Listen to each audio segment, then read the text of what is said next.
안녕하세요. 저 박원경 변호사입니다.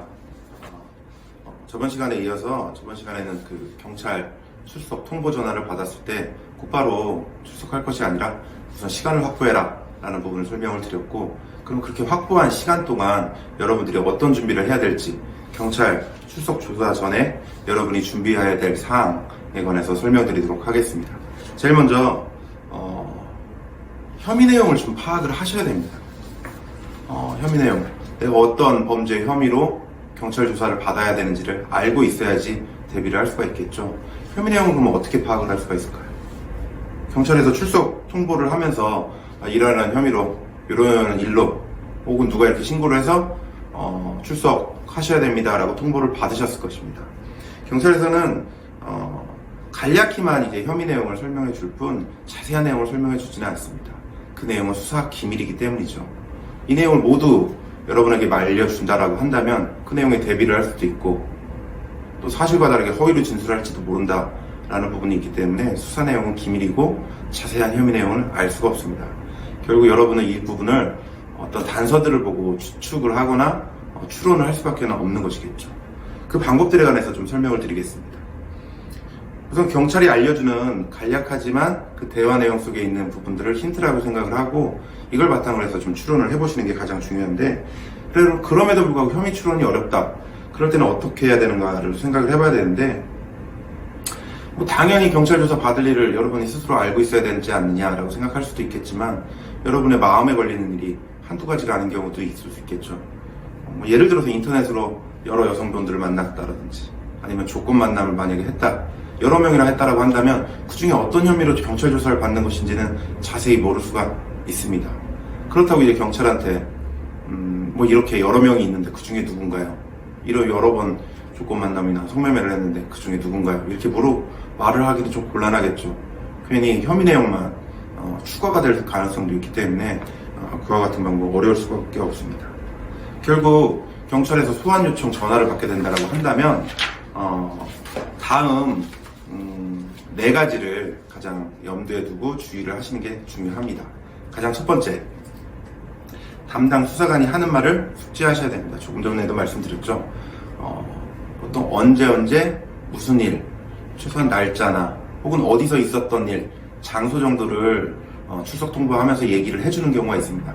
그 부분을 잘 들었다가 그 부분을 가지고 이제 추론을 해볼 수도 있을 것입니다. 또 하나는 어디 경찰서라고 분명히 얘기를 해줬을 것입니다. 그 경찰서가 어딘지 이 부분도 중요합니다. 왜 그러냐면 경찰서는 이제 수사관할이 있는 경찰서에서 수사를 진행을 하는데, 수사관할은 기본적으로 세 가지가 인정이 될 수가 있습니다. 여러분이 있는 곳, 피의자 주소지, 그리고 또 신고를 하거나 고소를 한 고소인 주거지, 그리고 사건 발생지, 요 세 군데가 기본적으로 수사관할이 있습니다. 여러분이 서울 서초구에 거주하고 계신데 부산 해운대구 경찰서에서 조사받으러 오라 라고 연락을 받았다 라고 한다면, 나는 여기 있는데 부산 해운대구에서 조사받으라고 요청이 왔지 않습니까? 그러면 사건 발생지나 혹은 고소인이 부산 해운대에 거주하기 때문에 거기에 고소를 했거나 혹은 거기서 발생했기 때문에 거기서 수사를 하고 여러분한테 수사받으러 오라 라고 이제 통보를 하는 경우일 수도 있는 것이겠죠. 그러면 어느 정도 고소인이 누구겠구나, 부산에 해운대 사시는 분이구나, 혹은 내가 해운대를 그때 갔을 때 발생한 일 때문에 나를 경찰 조사를 한다고 부르는 것이구나, 이렇게 추론을 할 수가 있겠죠. 이제 세 번째는 부서도 얘기를 해줍니다. 여기 해운대구 여성 청소년팀 혹은 형사팀, 분명히 출석 통보를 하면서 이 담당 수사관이 얘기를 해주겠죠.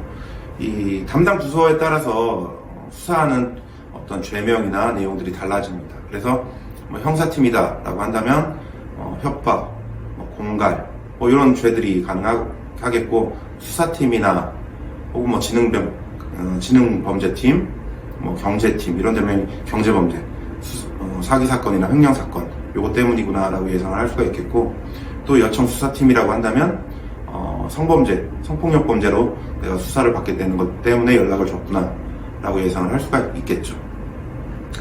이런 내용들도 또 잘 파악이 안 된다라고 한다면 경찰이 얘기해주는 그 단서에 더해서 여러분의 휴대폰 통화 내역이나 신용카드 결제 내역, 또 교통카드 이용 내역, 또 스마트폰에는 어떤 위치 정보들이 이게 저장이 활용을 할 수가 있지 않습니까? 이런 것들을 좀 활용을 해보면 내가 언제 어떤 혐의, 그때 무슨 일 때문에 경찰에 고소나 신고가 되었고 여러분이 경찰 조사를 받게 되었구나 라는 혐의 사실들을 파악을 할 수가 있습니다. 한 가지 휴대폰 통화 내역 같은 경우는 당사자 본인이 휴대폰, 이게 판매점이 아닙니다. 대리점을 방문하셔야 되고 방문해서 이제 발급을 받을 수가 있습니다. 그러면 여러분이 발신 내역, 과거 6개월치 발신 내역을 떼볼 수가 있고 그걸 발급 신청을 할 때는 그 기지국을 포함해서 발급해달라고 요청을 할 수도 있습니다. 그러면 여러분이 언제 어디서 이날 이 시점에 어디서 있었는지 이런 것들을 파악을 할 수가 있고 그걸 바탕으로 해서 경찰이 말해주는 시점에 어디에 있었는지 이런 것들을 좀 추론해 볼 수 있는 근거들을 찾을 수가 있을 것입니다. 뭐 이와 같은 내용으로도 좀 파악이 되지 않는다라고 한다면 추가적으로 해볼 수 있는 사항들을 설명드리겠습니다. 이제 경찰서 민원실을 방문을 하시면 여러분이 본인이 직접 간다면 신분증을 제시하시면 사건 사고 사실 확인원이라는 민원 서류가 있습니다. 이것은 경찰에서 어떤 신고를 하거나 피해 신고를 하거나 신고를 당했을 때 그 내용에 관한 그 요지들을 적혀 있는 민원 서류인데 이거를 이제 발급을 받아보신다고 한다면 내가 어떤 거로 신고가 되었구나 혹은 고소가 되었구나 이런 부분들을 파악을 할 수가 있습니다. 그래서 사건 사고 사실 확인원을 여러분이 한번 보시면 피해자인지 피해자인지 이런 부분들이 인적사항들이 나오고요.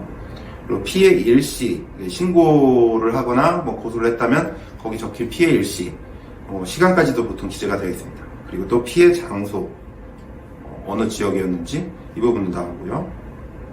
또 피해 상황 또 이제 사건 내용도 이 부분이 입력이 됩니다. 이것은 피해자나 고소인이 신고나 고소를 하게 되면 담당 수사관이 수사를 하면서 그런 내용들을 전산상으로 타이핑을 치게 됩니다.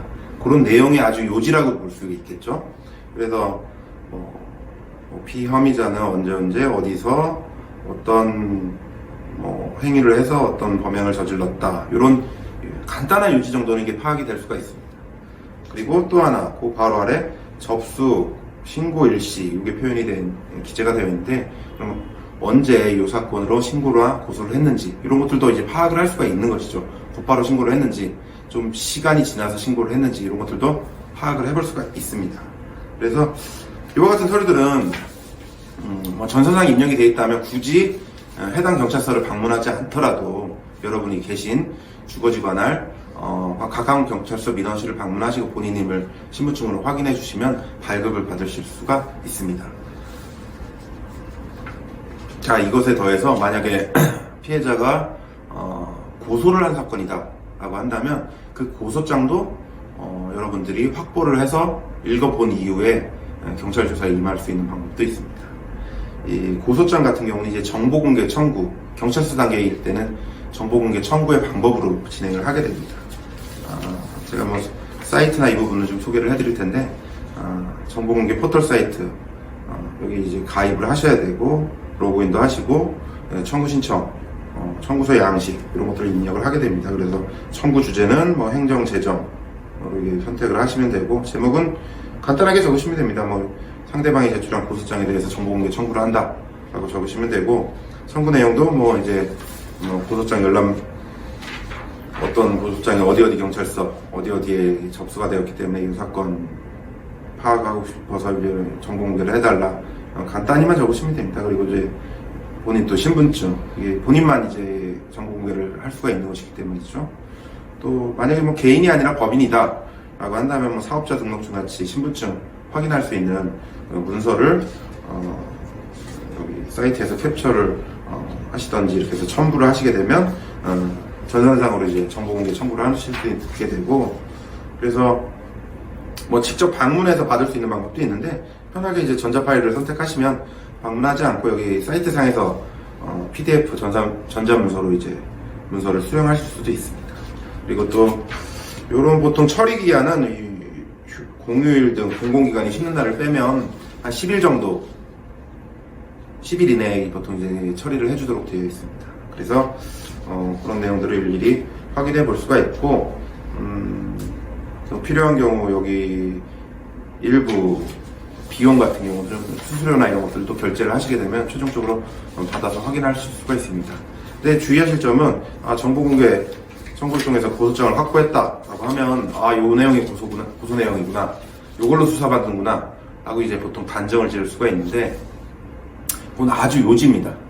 고소장에서 미처 자세히 밝히지 않았지만 고소인 진술조사에서 또 추가 피해 내용이나 이런 부분들을 얘기를 할 수도 있고, 또 추가 고소장을 또 낼 수도 있기 때문에 어떤 하나의 가이드라인이고, 나중에는 이걸 바탕으로 해서 추가적으로 그 당시 있었던 일에 관해서는 언제든지 좀 범죄 혐의나 이런 것들이 추가될 수가 있으니까 이게 전부다라고 생각을 하고 대비하시는 건 좀 문제가 있을 수가 있습니다.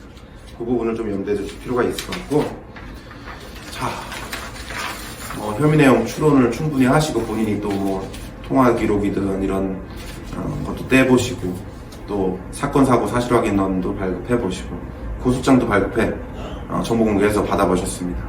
그럼에도 불구하고 아직 어떻게 대비할지 잘 모르겠다, 이런 상황에는 변호사랑 전문 변호사랑 상담도 받아보시고, 필요하다면 선임 받아서 대응해 보시는 게 가장 중요합니다. 경찰 조사라고 하는 것은 여러분이 피의자라고 한다면 처벌을 받고 전과가 생길 수 있는 그런 위험성이 있는 행위이기 때문에 신중히 대응하실 필요가 있기 때문입니다. 이상으로 경찰 조사 시 시간을 확보하고 그 이후에 확보한 시간 동안 여러분들이 혐의 내용이나 하셔야 될, 파악하기 위해서 하셔야 될 일들에 관해서 설명을 드렸습니다. 감사합니다.